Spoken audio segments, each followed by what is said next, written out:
దీన్ని ఏమనాలి సార్? వీళ్ళు ఈ పాపాత్మలు శనివారం వచ్చి ప్రార్థనలు చేస్తారా? ప్రార్థనలు కాదు, పూజ. ఇవాళ ప్రెస్ మీట్ పట్టినటువంటి ఆ 3 idiots అదే పూజ, భగవంతుని ప్రార్థించడం అదే పూజ. సరే, ఇవాళ ప్రెస్ ముందుకు వచ్చి మాట్లాడినటువంటి ఆ 3 idiots, మా జిల్లాలో ఆ ముగ్గురిని 3 idiots అనే పిలుస్తారు. ఆ కొడాలి నాని, ఆ వంశీ, ఆ పేరుని నానిని. వీళ్ళు గతంలో మాట్లాడినటువంటి మాటలు కూడా ఒకసారి గుర్తు చేయాలి. వాళ్ళు వచ్చి అసలు స్వామివారి గురించి, భక్తి గురించి, అసలు దేవుళ్ళ గురించి మాట్లాడుతూ ఉన్నారు. ఇప్పుడు ఆ గుట్కా నాని, ఆ కొడాలి నాని గతంలో వాళ్ళ ప్రభుత్వ హయాంలో విగ్రహాలన్నీ ధ్వంసం చేస్తూ ఉంటే, హనుమంతుల వారి విగ్రహాన్ని ఎవరో ధ్వంసం చేస్తే, ఏంటాయా రాయే కదా, రాయికి ఒక చేయి తీసేస్తే ఏమన్నా అవుద్దా? మీకు గుర్తుంది కదా వికే గారు? ఈ సన్నాసి ఆ రోజున దేవాలయాలపైన దాడులు జరిగి విగ్రహాలని ధ్వంసం చేస్తూ ఉంటే రాయే కదయా, 4 విగ్రహాలు పగిలితే ఏమొద్దు అన్నాడు.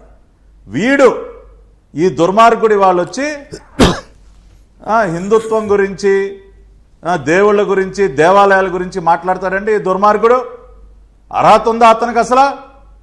మర్చిపోతారనుకున్నారా? గతంలో మీరు చేసినటువంటి పాపాలు మర్చిపోతారా? అదొకటేంటి, అదొకటే కాదు కదా, డిక్లరేషన్ ఇవ్వట్లేదు. ఆయన అన్నది డిక్లరేషన్ ఎందుకు ఇవ్వాలి, డిక్లరేషన్ నీ అమ్మ మొగుడు కట్టాడు గుడి, వెంకటేశ్వర గుడి అని మాట్లాడాడు కొండ మీద ఉండే. నీ అమ్మ మొగుడు అసలు నిజంగా అసలు ఎంత నీచంగా మాట్లాడు. అవును, ఇవాళ నేను చెప్తున్నా కొడాలి నాని, నీ అమ్మ మొగుడు దిగొచ్చినా సరే నువ్వు డిక్లరేషన్ సంతకం పెట్టకుండా అడుగు ముందుకు వేయలేవు. ఇవాళ నీ భాషలో నీకు అర్థమయ్యేటట్టే చెప్తా ఉన్నా. డిక్లరేషన్ మీద సంతకం చేయకుండా నువ్వు అన్నావు కదా, వాడు దిగొచ్చినా సరే అడుగు ముందుకు వేయలేడు. అది గుర్తుపెట్టుకో. నువ్వు తమాషాగా ఉందా? మిష్టానుసారం ఆటలాడుకుంటారా స్వామివారితో? ఏం చేస్తావా నువ్వు? స్వామివారి గుడిలోకి వెళ్ళి అక్షంతలన్నీ దులిపేసుకుంటావు నువ్వు? తీర్థం తీస్తే ఇట్లా వాసన చూసి కింద బారేస్తావా నువ్వు? ఇవన్నీ ఏం చేసినా, ఒకవేళ జగన్ రెడ్డి కనుక డిక్లరేషన్ మీద సంతకం పెట్టి స్వామివారి దర్శనానికి వస్తే లడ్డూ మాత్రం ఖచ్చితంగా తినిపిస్తాం. లడ్డూ మాత్రం ఖచ్చితంగా తినిపిస్తాం.